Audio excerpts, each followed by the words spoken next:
No, Lilah. You wet the bed. She's pissed herself. Bitch, I'm not fit, but I survived getting home at fucking 9 in the morning, wetting my pants because I had a UTI. Like, I was wearing leather shorts, and I just kept wetting myself. I walked next door to the hotel. Of course, she's already cussing me out because I don't have shoes on or a mask on. Then I realized I wet the bed and was covered in pee. So I don't know if it was the cat piss or my piss. Some viewers may find the following video disturbing. Viewer discretion is advised. Hi loves, welcome back to another video. My name is Lilah and I'm your favorite black transsexual. Get up into the big purr, whatever. I'm back. Hello everybody. I am so sorry I haven't posted in so long. Your girl has been slaving her life away. Period.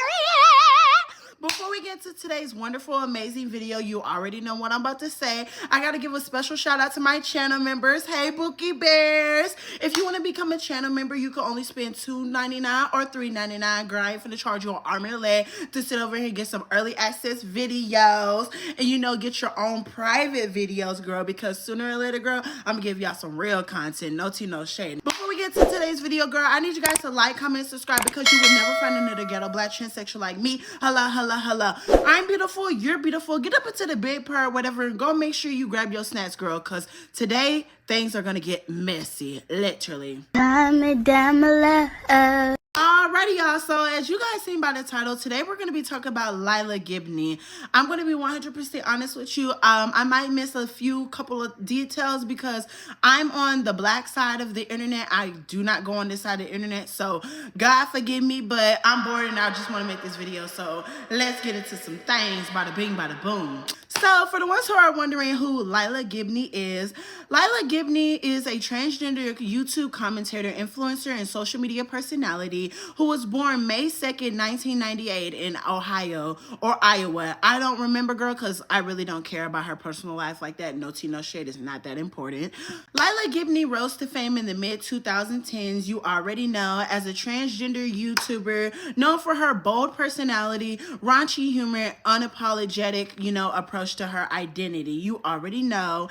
She built a following by blending lifestyle content and raw decisions about transitioning, something that made her stand out in a time where trans creators were rarely visible. Oh, she did her big one. Y'all gotta give her a 10s. Hello. Okay, so the first question was kind of deep. Somebody asked, did you struggle finding out who you were? And I think definitely yes, because originally in like 8th grade, I didn't come out as bisexual, and then like junior year, I was like, okay, no, like, mom is fucking gay, and then I was like, yeah, mom is gay, like, this is who I am, and yeah, so then sophomore year of college, and then I decided to come out as transgender, and all my feelings kind of made sense right at the time, and I was like, you know what, bitch, I cannot live any longer, this is who the fuck I am, hi bitch, what's good? So I definitely did struggle trying to figure out exactly like who I was, what my feelings meant, and that's okay, you guys, like, if you are confused, like, it's okay to experiment, it's okay to like go through different stages of your life, because it all leads to who you're eventually gonna be and where you're gonna be in life. But over the years, Lilah's image shifted. What started off as authentic and edgy soon began crossing the lines for some viewers, turning into what critics describe as shock content. And that reputation became the foundation for what came next. It's too much tea, bitch. The spark of everything. The controversy that reignited Lilah's name online came from a bizarre and honestly pretty cool rumor. Lilah Gibney needs a diaper. Somebody smell that shit! The phrase exploded on social media after a mix of old clips, jokes, and misrepresented comments started circulating again. Guys, Mari just woke up. And he had like 5 bottles of water. And I go, yeah, I think one of them spilled. No, Lilah. You wet the bed. She's pissed herself. I can't believe. Like once In the goddamn morning. on Thanksgiving. On Thanksgiving. On Thanksgiving. What the fuck? I'm like so taken back right now. Hi Raj, happy Thanksgiving. Tell your wife I don't want any peanut butter pie. There's excuses when people are like, I'm so poor. It's like, fix it. Figure it out. Oh my god. Can you talk about your Starbucks scam? Okay, I actually don't know. Oh god. I used to. A touch of stammers over here. I used to. Preface, I used to. I make my own The money. way I know it was last Thursday, but she used to. What? I always reload my Starbucks card. Fuck you, never Apple Pay me. Anyways, Tell us. I used to work at McDonald's the night shift, I used to, go to the grocery store with a duffel bag, stuff it full, get like $300 of groceries and pay like $3. First of all, what had to do what she had to do to survive. Yeah, it's not a felony if it's under $9.50. Right, perfect. We And do then, a smash and grab at Ralph's. And then I would go next door to Goodwill, stuff it full, take all my Instagram content with my wig. Okay. And then I would go to Starbucks and be like, I'm so confused. I think another homeless person took my order again for the like your 30th day in a mobile row. order. And they're like, oh my God, like Lilah, right? Like, it's a strawberry ice. I'm like, yeah, I love you. What started off as inside jokes turned into full-blown call-outs. Some users claim Lilah made inappropriate comments. Others accused her of oversharing private or fetish-sized topics. The diaper line became a shorthand way to mock her, discredit her, and reduce her to a meme. The thing is that this woman is not a good person, and she's out here scamming her fans, and we're going to get into that when we dive into the controversies. I also saw that she was the actual trans woman that exposed Kevin Gates for being interested in her. BFFR. What did that spell? B fucking for real. Now we're going to dive into the cancel wave. Now this is where things take a shift. Soon, creators began stitching Lilah's videos, calling her out for being problematic, fake, or just plain embarrassing. Former friends and mutuals unfollowed her publicly. Others accused her of using her transness as a shield from criticism, a claim that was being weaponized against many trans influencers before. This isn't a new thing.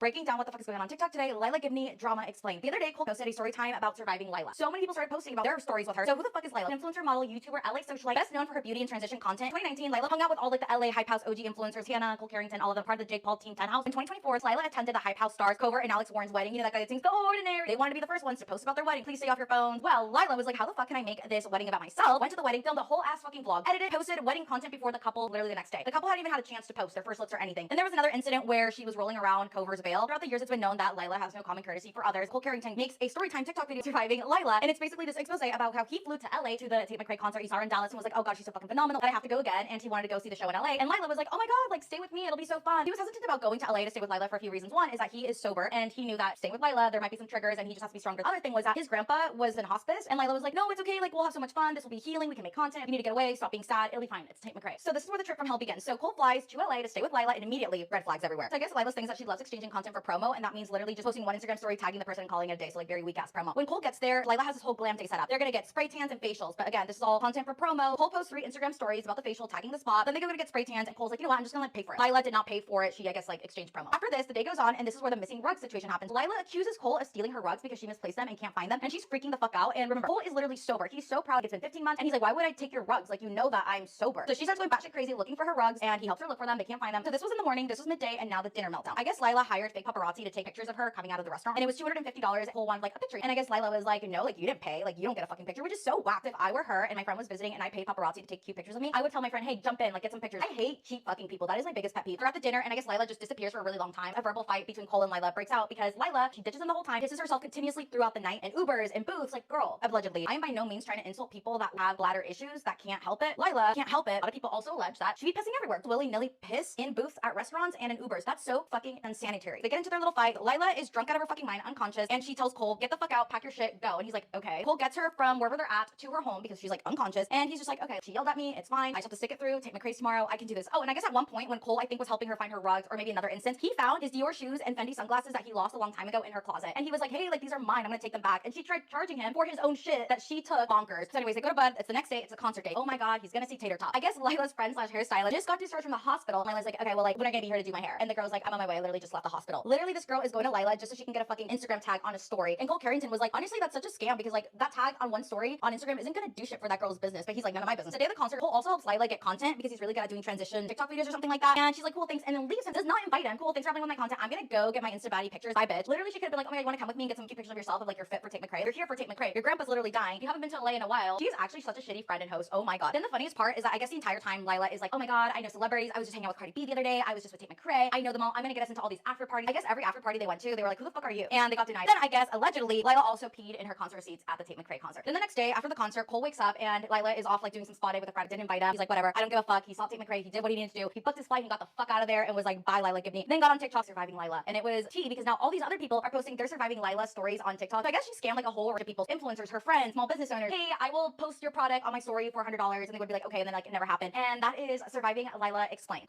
I've seen Tate McRae live, and she's so fucking good. I would also put up with Lilah Gibney just to see tape. Guys, I decided I'm gonna break my silence and tell my traumatizing LA pool party story time, Lilah Gibney edition. First of all, this is basically my friend's story, but I was there. She is too traumatized to come on and tell it, so she asked me to tell the story for her. Okay, my friend took a slice of cheese that was supposed to be the burgers out of the cooler and started eating it, sitting on the stairs of the pool as my friend's eating her slice of cheese, and Lilah Gibney walks up. Lilah Gibney walks into the pool. She goes, "Oh, cheese! I love cheese." My friend was like, "Oh my god, I love cheese too. Like, the cheese is in the cooler, you should get some." Lilah Gibney's like, "No, I want your cheese." My friend is sitting there eating her slice of cheese out of her hand. Lilah Gibney bites the cheese from her hand and starts eating the cheese in my friend's hand. Okay, trigger warning. This would have been fine and dandy, and my friend would have gone on with her day about the cheese incident. Except for there was a little boogie. There was a few boogers on around her nose and mouth. I'm not gonna blame her. That happens to a lot of people in the pool. You know, snot kind of just gets everywhere. And my friend was so traumatized and disgusted at the idea of Lilah Gibney's snot possibly touching her slice of cheese that she was eating. But we always say that if you ever tell Lilah about a man, like, oh, I really like this guy, like, he's a big, like, he's great. Like, she's not like taking that as like, oh my god, that's so good for you. She's taking it as like a suggestion. Yes, like we just gave her an idea. Yeah, she's like, oh my, great, I'm on my way to his DMs. I'm sending him a video. I know. I literally, a friend of mine was like, hey, this guy just messaged me about like slid up on my story view. He says you're so hot, and he's like 6'9", like a basketball player, so hot. And she's like, who? I'm like, doesn't matter. Yeah. So at first it was like a bit where it's like, oh, we're not going to tell Lilah about the guy, but it's actually gotten to the point where no one will tell Lilah about the guy. No names. Because, yeah, last night she's in Miami right now. And last night she was DMing Joey at like 1 a.m. Like, what? Hi, what are you doing? And she Lilah. I was like, Lilah, you bitch. I couldn't even. She's been on a roll lately. But I love it. It's Lilah. I don't really care. Titties at the top and dick at the bottom. Titties at the top and dick at the bottom.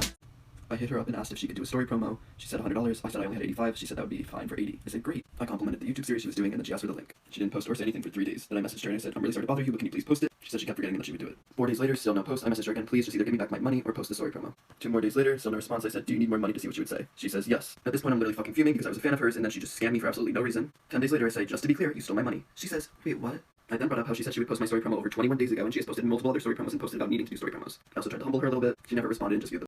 So basically, it was like 2020, and Lilah Gibney was clearly living well above her financial means, so she posted on her story that she was going to start selling like unused designer clothing for her fans to buy. So I saw a jacket that I really wanted, and I was like, let me know if it's available.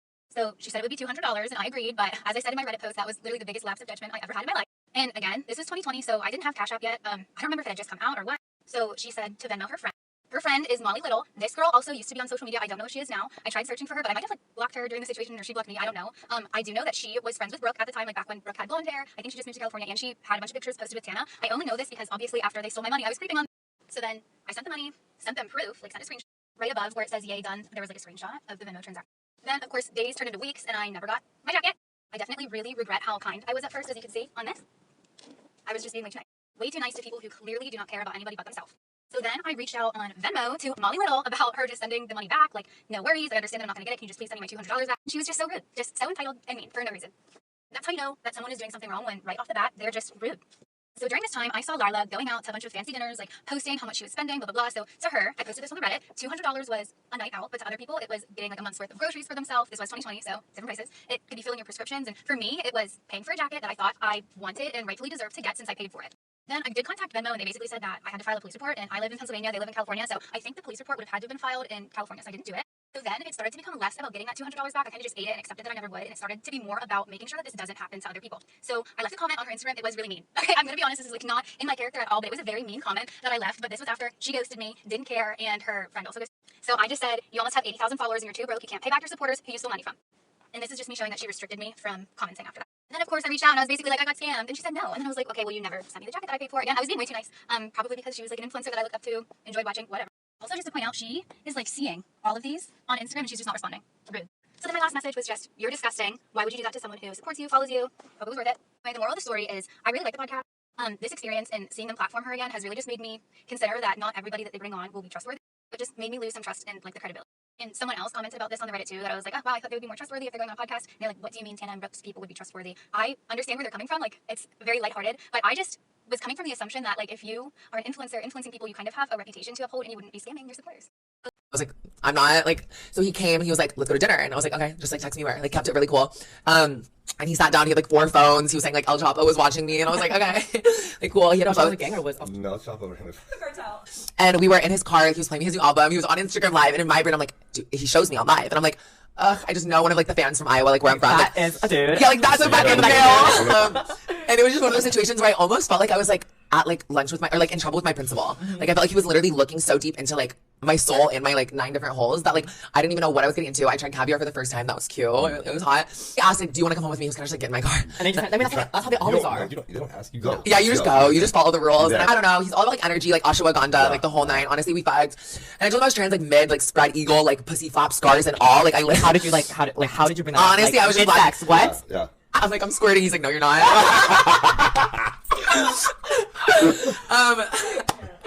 Yeah. Oh my god, you guys killed me. But no, I was literally, I'm not kidding, like spread eagle. I think he was like eating me out or something, and then in my brain he like stopped, and I'm like, oh, he knows my clit looks different. Like fuck. Like I was like, fuck. What's not happening? He was like, yeah, no, he's not out of breath that quick. Let me get this man an oxygen tank. But he was like, can I ask you something? And I go, yeah. And he was like, are you trans? And I go. I was just like, I was so done. Like, like lying there, like hair messy. And I was laying there, and I go, you caught me. And he literally was like, baby, I don't give a fuck. God raised all of us equal. All this stuff. And I was like, that makes you so much more attractive, and that makes you so much more like honestly manly and hot. That you like, that you know that I had to work hard. I know a lot of things, but I don't know about that. I'm not sure why. Y'all are asking for this. Let's dive into, Lilah's response, girl. Let's see what she got to say. Bada bing, bada boom. Hi, writers. So for years, I dealt with so much hate, so much love, thank God, and so much confusion. Well, that is in the past for a reason. And personally, you guys already know, I regret absolutely nothing. Because believe it or not, I've grown so fucking much, learned so fucking much, and matured just a little. But growth is still growth, and what I'm finally deciding to do now for myself is to heal. Regret keeps you stuck on pause or in park, and that's why I always press play or tell the fucking driver my big ass Suburban to fucking gas it, baby. Because not only do we have places to go, no matter what is going on, I have to move forward. The reward of growth, healing, and becoming better is so fucking priceless and better than anything you can buy on Rodeo. So that is why I'm giving myself the chance now to grow and to heal even further. I've made mistakes. I'm not saying I haven't. I've made so many of them. But every intention or decision I made is always so pure, with a big fucking heart and an even bigger rack. Thank you, Dr. Hochstein. At the end of the day, I literally just want everyone around me to feel safe, happy, confident, sexy. If you're at home, God knows where, dealing with a bunch of insecurities in your own brain, commenting a bunch of hate on my page, when you've never spent a second of your waking life with me, first of all, ew. Second of all, kind of embarrassing, no? And third of all, from the bottom of my heart, I am so fucking sorry if I've made anyone feel a certain way towards me or being in a certain way, because that is not me at all. Like I always do, when I'm ready, I'm gonna tell you guys absolutely everything. Sometimes I tell you guys too much, but you guys deserve it. We're in the past week where I'll be in the upcoming days and everything that's been going on. I wish I could ignore all the things going on and all the things being said and just move forward and, continue being a hot, sexy, bad bitch like I do best, but it's not the case. Get your big nasty ass up, go get in the tub. Get in the tub now, right now. So, in my opinion, this is just my thought and my take on it. So, what I think went wrong was Lilah's downfall wasn't just caused by one moment. It was a death by 1,000 clips. But it was years of edgy humor, unfiltered comments, and refusal to tone it down when it was necessary. It made her an easy target once the internet decided she's gone too far. And I'm going to wrap it up because I'm tired and I really don't care about this girl like that. Girl, no tea, no shade. So I'm going to just say it like this. Her downfall was not a single moment. It was a collision between personal ambition and public responsibility. She wanted fame in a world that refused to respect her, but she also didn't take accountability. She fought to be seen, but she was doing it in the wrong way. And she ruined her own career just for clout and fame, which is so crazy. Just to be broke again and selling that goddamn thing on the internet. But we're not going to talk about that, girl. Allegedly. Her life is a warning about the cost of visibility. She was not a hero. She was not a villain. She's just a human who's very flawed. And whether people love her, hate her, whatever it is, no tea, no shade, the truth remains, this girl changed the conversation for what it is to be a California trans woman. And what I mean by that, how you carry yourself. If you want to go around here exposing men, don't come on the internet when you're about to be 6 feet under. And when you want to sit over here and steal from your supporters, don't be sitting over here complaining, saying, why aren't people donating to my GoFundMe? You will end up broken homeless. Stay humble, stay blessed, and I have had enough. Don't send me no more people like this because this is ghetto. But I love you guys. I am genuinely tired and I'm ready to go to bed. No tea, no shade, girl. I just want to let y'all know that, I'm coming back. I'm so sorry that I've been gone for so long. And just let me know y'all's thoughts and opinions on my, commentary on this whole situation. And yeah, I do know that I look like a goddamn man right now, girl. Mind your business, girl. No tea, no shade. We in our ghetto era. Bada bing, bada boom, girl. I'm in the boondocks. I'm in the trenches. Yeah. Bada bing, bada boom. But I love you guys. Straight Nicki Minaj. My name is Alizea, and I love you, wonderful, amazing people. You already know. Still shout out to my channel members, and I'm gonna talk to you, wonderful, amazing people later. Bye, loves, and Titties at the top and dick at the bottom. Titties at the top and dick at the bottom. Titties at the top and dick at the bottom. Now you know up front, so it won't be a fucking problem.